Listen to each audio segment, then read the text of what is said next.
একদল বেদিন লোক এসে নবীদের কাছে মুজিজা দেখতে চায়।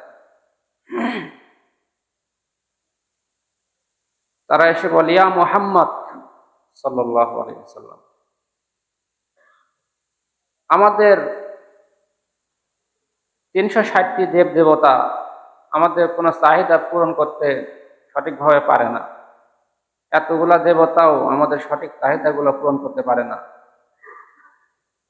আর তোমার এক আল্লাহ কিভাবে তোমাদের এগুলো পূরণ করে? তো আল্লাহ যে ক্ষমতাবান, এ কথায় আমাদের কোনো সন্দেহ আছে?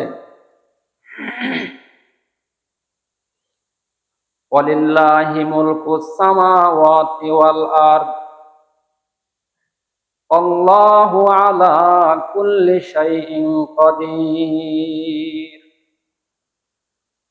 আসমান এবং জমিনের সমস্ত রাজত্ব হলো আল্লাহর, আর সমস্ত কিছুর উপরে, সব কিছুর জন্য, সব কিছুর উপরে ক্ষমতাশালী হলো একমাত্র আল্লাহ। আমার নবীজি বলেন যে আল্লাহ পাক যে ক্ষমতাশালী, ক্ষমতাবান, এই কথার উপরেও যেমন কোনো সন্দেহ নাই, এবং আমিও যে আল্লাহর রাসূল, এতেও কোনো সন্দেহ নাই। বেদিনগুলো বলতেছে, আমরা খ্রিস্টানদের কাছে গেছি, তাদের নবী ঈসা আলাইহিস সালাম মুজিজা দেখাইছে, ঈসা নবী মৃত ব্যক্তিকে জীবিত করছে, কুষ্ঠ রোগীকে ভালো করে দিয়েছে নগদেই, অন্ধ লোককে চোখ ঠিক করে দিয়েছে সঙ্গে সঙ্গে। এগুলো তার মুজিজা ছিল। আমরা ইহুদিদের কাছে গেছি, মুসা নবী লাঠির দ্বারা সাপ বানাইছে, পানির মধ্যে বাড়ি মেরে 12টা রাস্তা বের করছে, পাথরের মধ্যে আঘাত করে পানি বের করছে। এগুলো আমরা তাদের কাছ থেকে শুনেছি। তুমিও যদি নবী হও, তুমিও এরকম একটা কিছু করে দেখাও, তা আমাদের মনকে আমরা বুঝাইতে পারি, বিশ্বাস করতে পারি যে তুমি আল্লাহর রাসূল। বলে, তাহলে কি তোমরা মুসলমান হবে? বলে যে হ্যাঁ হব। কি করা লাগবে? বলে, এই যে পাহাড়ের সঙ্গে তুমি হেলান দিয়ে বসা, এই পাহাড়টাকে সোনা বানা দেখাও। আল্লাহর নবী তো দয়ার নবী, উনি পাহাড়কে সোনা বানালে যে কত বড় একটা কাজ হবে, এটিকে লক্ষ্য না করে উনি লক্ষ্য করলেন যে যদি আমি দোয়া করি আর এই লোকগুলা যদি মুসলমান হয়, তাহলে কিছু লোক জাহান্নাম থেকে বাঁচলো। উনি দোয়া করবেন, মনে মনে চিন্তা ভাবনা করতেছেন। হুজুর আকরাম সাল্লাল্লাহু আলাইহি ওয়াসাল্লাম যখন দোয়া করবেন চিন্তা করছেন, এমত অবস্থায় শোনা যায় জিবরাইল আলাইহিস সালামের আগমনের আওয়াজ। সুবহানাল্লাহ। জিবরাইল আলাইহিস সালাম এসে সালাম দিলেন, ইয়া রাসূলুল্লাহ, আপনি দোয়া করবেন না? ও নবীজি, আপনি দোয়া করবেন না, কারণ আপনি এমন একজন নবী, দোয়া করার সঙ্গে সঙ্গে আল্লাহ কিন্তু দোয়া কবুল করে ফেলবে। আর আল্লাহ দোয়া কবুল করার পরে এরা যদি ঈমান না আনে, তাহলে কিন্তু আসমানি গজব চলে আসবে। আল্লাহর নবী দোয়া করতে দিলে দোয়া কবুল হইতে দেরি নাই। এক লোক একদিন ওনার সামনে বাম হাত দিয়ে খাবার খাইতেছে, তাহলে ডান হাত দিয়ে খাও। ও আবার উপহাস করে বলতেছে, আমি ডান হাতে খেতে পারি না। বলে, তুমি আর কোনোদিন খেতেও পারবে না। ওই লোক মৃত্যুর আগ পর্যন্ত আর ডান হাত মুখের কাছে নিয়ে যেতে পারে না।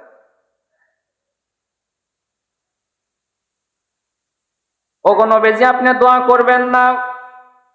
আপনি দোয়া করলে আল্লাহ কবুল করে নিবে। কাফেররা যদি মুসলমান না হয়, আসমানে গজব চলে আসবে। আমার নবীজি ভয় পেয়ে গেলেন।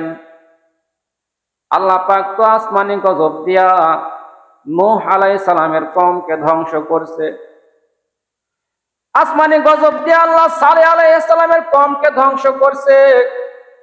আসমানি গজব দিয়া আল্লাহ হুদ আলাইহিস সালামের কওমকে ধ্বংস করছে। আমি তো রহমাতুল লিল আলামিন, আমার গোত্রের উপরে যদি আসমানি গজব নেমে আসে, শুধুই তো আমি বদনামের ভাগী হয়ে গেলাম। নবীজি সেজদায় পড়ে কান্দে। জিবরাইল ডাকতে বলে, হুজুর, চিন্তা টেনশন করার কোনো কারণ নাই, কারণ আপনার দ্বীনকে যারা গ্রহণ করবে, ঈমানকে যারা গ্রহণ করবে, তারা সোনা রূপার লোভে দ্বীনকে গ্রহণ করবে না, তারা প্রত্যেকেই হবে নিঃস্বার্থ মুসলমান। সাহাবায়ে কেরামরা যুগে যুগে যারা ঈমানদার, এরা দ্বীনকে সম্পদকে মহব্বত করে দ্বীনের পথে চলে না, এরা নিঃস্বার্থভাবে দ্বীনের পথে চলে। এর একটা উজ্জ্বল দৃষ্টান্ত হলো খন্দকের যুদ্ধ। খন্দকের যুদ্ধে মুসলমানরা, সাহাবায়ে কেরামরা দৃষ্টান্ত স্থাপন করেছিলেন যে কিভাবে দুনিয়াকে লাথি মেরে দ্বীনকে প্রাধান্য দিতে হয়। খন্দক মানে হলো গর্ত, কূপ। যুদ্ধের জন্য কৌশল হিসেবে কূপ খনন করা হয়েছিল, গর্ত খনন করা হয়েছিল। এই কারণে ওই যুদ্ধের নাম হয়েছে খন্দকের যুদ্ধ। মুসলমানরা যখন হিজরত করে মদিনায় আসলো, কাফের মুশরিকদের সঙ্গে 2-3টা যুদ্ধ হয়ে গেল। বদরের যুদ্ধ হয়ে গেল, উহুদ যুদ্ধ হয়ে গেল, তারা লাঞ্ছিত হলো। এবার তারা সবাই মিলে এক হয়েছে যে মুসলমানদেরকে আমরা একেবারে শেষ করে ফেলবো, নিশ্চিহ্ন করে ফেলবো, কাউকে রাখবো না, বাচ্চা, শিশু, বুড়া, নারী, কাউকে রাখবো না, একেবারে শেষ করে চতুর্দিক থেকে হামলা করে ওদের শেষ করব। আর 1-2টা গোত্র মিলে না, আমরা সব গোত্র এবারে এক হব। এরকম ভাবে তারা মিটিং করতেছে। এদিকে মদিনার 2টা বড় গোত্রের মধ্যে একটা গোত্র যায় ওদের সাথে যোগ দিছে। দল আরো বড় হয়েছে না? তাদের চিন্তা হলো চতুর্দিক থেকে, মদিনার চতুর্দিক থেকে ঘেরাও করে তাদের নারী, শিশু, বৃদ্ধ যারা আছে সবাইকে শেষ করে দেবে, মুসলমানদের একবার নিষ্পেষিত করে দেবে।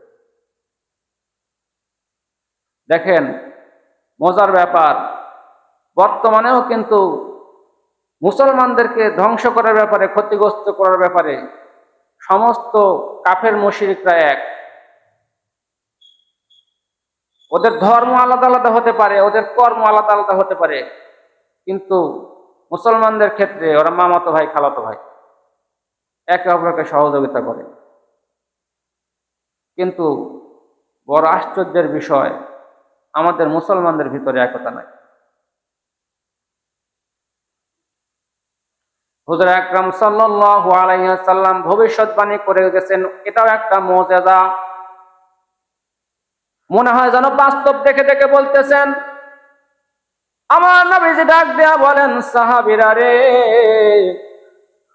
এমন একটা সময় আসবে রে সাহাবী, খাবারের প্লেট যেমন চারিদিক থেকে গোল করে মানুষ খাবার গ্রহণ করে, প্লেটকে যেমন ঘিরে ধরে, আমার উম্মতদেরকেও কাফের বেঈমান মুশরিকেরা চারিদিক থেকে ঘিরে ধরবে। সাহাবীরা ডাকতে বলেন, হুজুর, ওই সময় কি মুসলমানদের সংখ্যা কম হবে নাকি? বলে, না না না, কম হবে না, মুসলমানেরা সংখ্যা গরিষ্ঠ হবে, মুসলমানেরা বেশি হবে, কিন্তু মুসলমানের অবস্থা হবে এমন, ওই বানের পানিতে যেমন খড়কুটা ভাসিয়া যায়, মুসলমানেরাও তেমন বিভিন্ন জায়গায় ছড়িয়ে ছিটিয়ে পড়বে। নিজেদের মধ্যে দ্বন্দ্ব বিগ্রহ, তুমি এই টুপি পরো কেন, তুমি ওই করো কেন, তুমি সেই করো কেন। মুসলমানরাই মুসলমানদের বড় দুশমন হয়ে দাঁড়িয়েছে এখন, এমন একটা অবস্থা। আমরা তো সবাই নবীর উম্মত, আমরা তো সবাই আল্লাহর বান্দা, তাহলে তুমি এই দল কেন, তুমি ওই দল কেন, তোমার এই নাম কেন, তোমার ওই নাম কেন, এত তোমার আমার ভিতরে কেন মনোমালিন্য লেগে থাকে, আমরা কেন এক হইতে পারি না? সমস্ত কাফের বেঈমান মুশরিকরা এক হয়ে গেছে, মুসলমানদেরকে ধ্বংস করে দিব। মক্কায় মিটিং চলতেছে, জিবরাইল আলাইহিস সালাম এসে নবীজির কাছে হাজির হয়ে গেছে। হুজুর, আপনিও আপনার সাহাবীদেরকে নিয়ে পরামর্শ করুন কেমন করে তাদের সঙ্গে মোকাবিলা করা যায়। সময়টা এমন একটা সময়, বড় পেরেশানির সময়, কাজের সময়, বড় বিপদের সময়। গাছে গাছে খেজুর পেকে গেছে, এই খেজুর তারা বছরের জন্য খোরাকি রাখে, আবার বাজারে বাজারে গিয়ে বিক্রি করে। এই সময় কেমন করে সাহাবীদেরকে যুদ্ধের কথা বলবো? কাজের সময় কি আমরা সুস্থ না ব্যস্ত? আমাদের তো আর খেজুর নাই, আমাদের তো এখন ধান, ধান কাটা অথবা ধান লাগানো। এই সময় কি আমাদের হালত কেমন থাকে? আরামে থাকি? দেখবেন গৃহস্থরা পেরেশানির মধ্যে পড়ে গেছে। এই সময় কামলারাও দুর্নীতি করে, টাকা বেশি না হলে কাজ করবেন। কি মনে করেন শুধু শিল্পপতিরা দুর্নীতি করে? কামলারাও দুর্নীতি করে, গরিব মানুষেরাও কিন্তু সময় বুঝে দুর্নীতি করে। এত টাকা না দিলে কাজ করব না।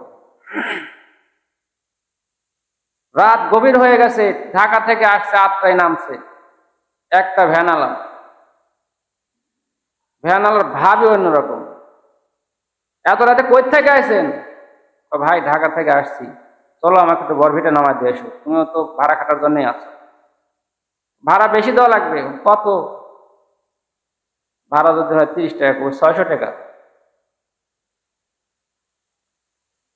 এইভাবে যারা অন্যায় করে মানুষকে কষ্ট দিয়ে, গরিব ভাইদেরকে বলছি, মালিকের মনে কষ্ট দিয়ে তাদের কাজে ফাঁকি দিয়ে যদি আপনি টাকা ইনকাম করতে চান, সারা জীবন গোলামি খেতেও আপনার গোলামের জিন্দেগি শেষ হবে।